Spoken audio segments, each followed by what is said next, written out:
Okay. Yeah, it's just windy. All right. Okay.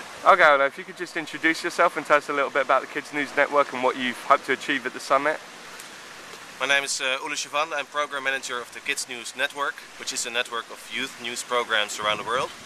We're trying to give children a voice in developing countries by making a really good-looking quality news show.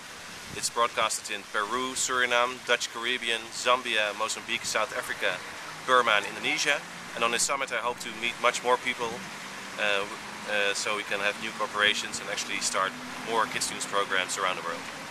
And what was your favourite television programme or media when you were growing up that really engaged you? Well, the Dutch version of Nieuwsround actually. Okay. It's called in the Netherlands, it's called NOS Jeugdjournaal, but it was the youth news.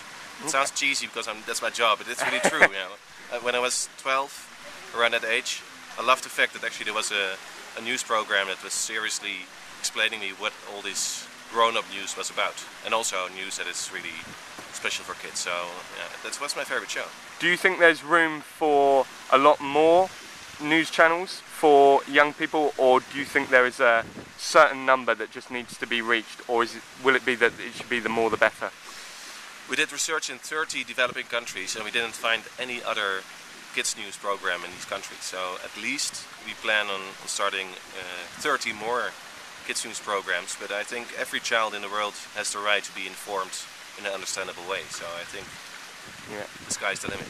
And what really makes you angry about the way young people are represented in, you know, a specific country or globally? Maybe a specific example that you really became passionate about?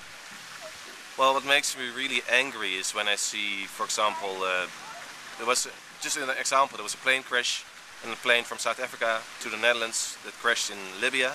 Was one survivor, a 9-year-old boy, which is great news, of course, but he was still in the hospital, unconscious, just lost his parents, and he was already on the CNN. The camera just filmed him, of course, without any permission from the child or the parents.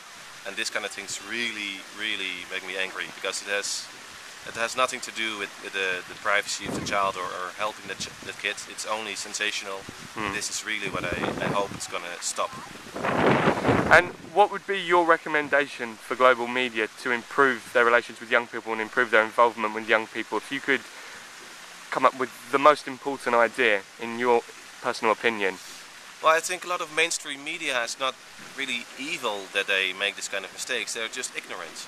So I think there should be much more like youth councils or other young people that actually visit newspapers, television stations, websites, and just have discussions with journalists and make them understand that they have their privacy, they have their own ideas, and they're an important part of society that should be informed also. And very often kids are forgotten. They just get some cartoons or some kiddie show, but kids are also really curious and they want to understand what's going on in the world. So just more contact between children, youth and the journalists who are making the news.